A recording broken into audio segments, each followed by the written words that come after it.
네, 학부모님 안녕하십니까? 고사학원입니다. 오늘은 학교 알림이 사이트를 통해서 우리가 학교 정보 중에서 몇 가지 좀 어머님들께서 궁금하신 내용들을 찾아볼 수 있는 방법에 대해서 안내를 드리고자 합니다. 먼저 플레이스테이션이나 애플스토어에서 학교 알림 어플을 다운받으셔도 되고요. 아니면 그냥 검색창에서 학교 알림을 치고 접속하셔도 상관은 없습니다. 저는 그 어플을 깔아서 진행을 할 건데요. 자, 학교 알림이를 깐 다음에 이제 클릭하시면 이제 아이들이 이제 배정될 학교를 이제 여기다 입력해 주시면 돼요. 저희 학원에서는 철산중학교 아이들이 상대적으로 좀 많으니까 일단 철산중학교를 한번 쳐보도록 하겠습니다. 그럼 철산중학교 이제 들어가면 학교 뭐 이제 학급당 인원수, 뭐 전체 학생 수 쭉 내용이 나와 있고요. 프로그램, 방과후 프로그램이 몇 개고, 뭐 급식에 대한 이야기도 좀 나와 있습니다. 그리고, 어, 옆에 다른 항목을 이걸 클릭을 해보시면, 여기에 뭐, 학폭위 실태조사, 학교폭력 실태조사, 뭐, 교과별, 뭐, 성취사항 쭉 나와 있거든요. 그래서 뭐, 학교폭력 실태조사를 눌러보시면, 인원수가 뭐, 이렇게 됐고, 실태조사 참여한 인원이 1317명이 참여했는데, 이러한 경험들이 있다. 이러한 뭐 사례들이 있었다. 뭐 두 건, 욕설 두 건, 뭐 맞거나 가침 두 건, 사이버 폭력 두 건, 집단 따돌림 두 건, 뭐 이런 것도 있었다. 한번 조금 검토해 보시면 될 것 같고요. 그리고 또 뭐 이제 진로 현황 같은 거 보시면 음, 뭐 자율고, 특목고, 자율형 사립고, 공립고, 특성화고, 뭐 일반고 쭉 나와 있는데 일단 일반고 비율이 89.5%, 그리고 특성화고가 2.7%, 과학고 0.2%, 그리고 뭐 외고, 다음에 마이스터고 쭉 이렇게 나와 있고, 그래서 특목고가 한 5% 정도가 특목고 진학을 하게 됐고요. 그리고 자율고가 한 2.7%, 이렇게 자율형 사립고나 자율형 공립고 이렇게 진행하게 돼 있고, 돼 있습니다. 그래서 전체 일반고는 89.5%.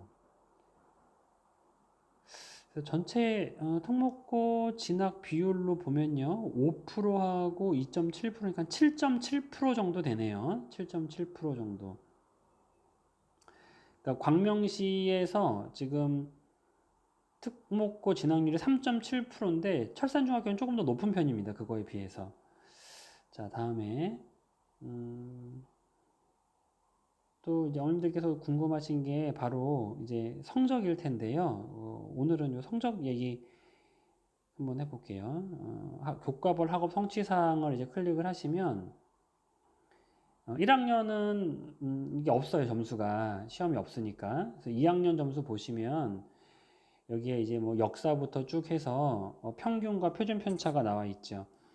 그러면은 일단 요 평균과 표준 편차를 어떻게 이제 보실지를 먼저 조금 말씀을 드리고, 그리고 표준 편차에 어떤 의미를 둘지를 한번 좀 이야기를 좀 드려볼게요. 그냥 핸드폰으로 편하게 보시라고 제가 핸드폰으로 지금 설명을 하고 있는 거거든요. 일단 먼저 수학을 보겠습니다. 수학이 지금 33.5%가 A등급이다. 이렇게 나와 있죠. A등급. 자, 그럼 이게 무슨 말이냐? 우리가 이거를 좀 이해를 하셔야 되는데, 일단 고등학교 가면 우리가 내신은 등급제로 계산을 하게 되는데요. 내신이 4%가 되면 4%까지가 이제 1등급이 되는 거고요. 다음에 11%까지가 우리가 2등급이 되는 거예요. 다음에 23%까지가 3등급이 되는 거고, 다음에 40%까지가 우리가 이제 4등급이다 이렇게 볼 수 있거든요.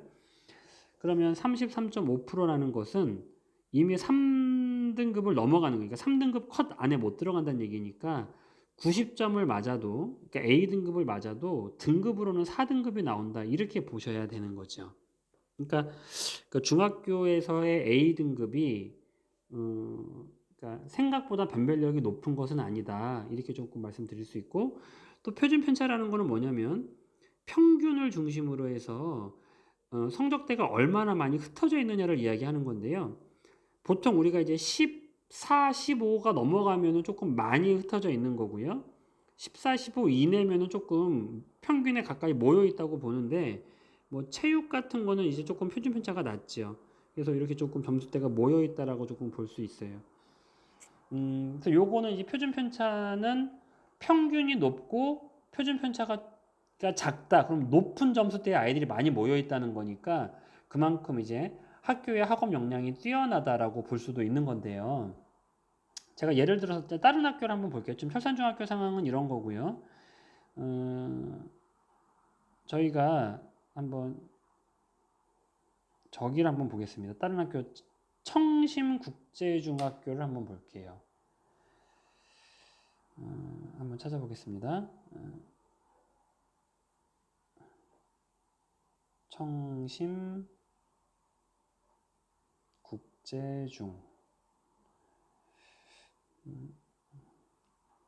예전에 여기 학생들을 조금 가르쳤던 경험이 있는데요. 자, 똑같이 교과별 학업 성취사항을 한번 열어보겠습니다. 그러면 점수가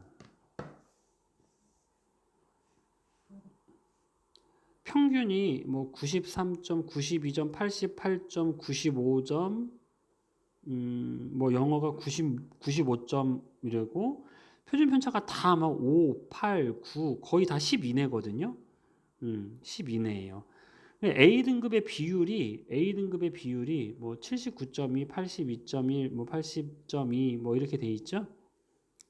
뭐 이거는 이제 물론 이제 시험이 너무 좀 쉬워서 이게 평균도 높고 표준편도 높은 거 아니냐라고 보실 수도 있겠지만 그래도 이제 그런 어떤 해석보다는 아이들이 전체적으로 좀 열심히 하고 하는 아이들이 조금 더 많이 몰려 있다. 그런 아이들, 그러니까 공부에 조금 더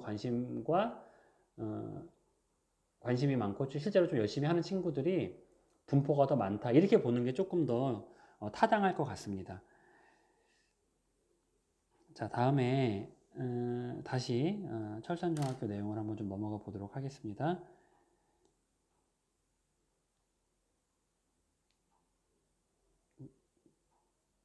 네, 자, 그래서 또 이제 동아리 같은 것들도 미리 조금 보시면 좋거든요. 왜냐면 동아리는 이제 아이들이 이제 진로 계획이나 진학 계획을 잡을 때 아이의 조금 진로와 관련된 활동을 미리 해보는 차원에서 좀 도움이 많이 됩니다. 그래서 동아리를 보시면 뭐 동아리가 64개고 뭐 학생 수 이렇게 좀 나와 있고요. 참여 현황 나와 있고 뭐 참여 현황하고 똑같이 뭐를 보는 게 좋냐면 어떤 활동들을 하고 있는지를 좀 보는 게 좋거든요. 동아리는. 그래서 운영 방안은 학생이 주도적 참여하고 진로 적성을 연계한다. 이게 조금 필요한 거예요. 동아리 활동이. 아이들이 나중에 이제 고등학교 진학을 할 때요. 이제 전기고등학교 특목고 같은 데 이제 원서를 쓰게 되면 이제 생활기록부를 기반으로 해서 자기소개서를 쓰게 되거든요. 그럼 자기소개서를 기반으로 해서 면접을 보게 돼요. 그러니까 내신이 A등급, 일정 부분 A등급을 다 받은 아이들이 대부분 다 이제 면접으로 이제 서류를 통과하고 면접으로 넘어가게 되는데 면접에서 아이들이 이제 면접관에게 이제 질문을 받잖아요. 어떤 활동을 했고, 뭐 어떤 책을 읽었고, 공부를 어떻게 했고, 쭉 이제 면접을 진행을 하게 되는데, 그때 아이들의 조금 개별적인 특성을 도드라지게 할 수 있는 것들이 동아리 활동입니다. 그래서 동아리 활동을 나의 어떤 진학이나 진로와 연관지어서 하는 게 좀 좋을 것 같고, 중학교 올라갔을 때 미리 내가 이제 어떤 동아리가 있구나를 알고 들어가는 것과 그냥 올라가서 뭐 친구들이 이런 동아리 한대 그래서 그냥 따라가는 거랑은 조금 차이가 있죠. 그래서 미리 보시면 철산중학교 같은 경우는 총 창의적 체험 동아리가 정규 동아리죠. 정규 동아리가 체육 관련, 예술 관련, 학술 문화 관련 그리고 실습 관련해서 64개의 동아리가 있고 물론 뭐 체육 관련, 예술 관련 동아리도 좋지만 나의 진로가 나의 진학 계획이 뭐 자연 계열이거나 뭐 공학 계열이거나 그렇다면 뭐 수학반이나 뭐 코딩반이나 미래를 꿈꾸는 아이들 뭐 이런 반이나 아니면 뭐 창의 과학 체험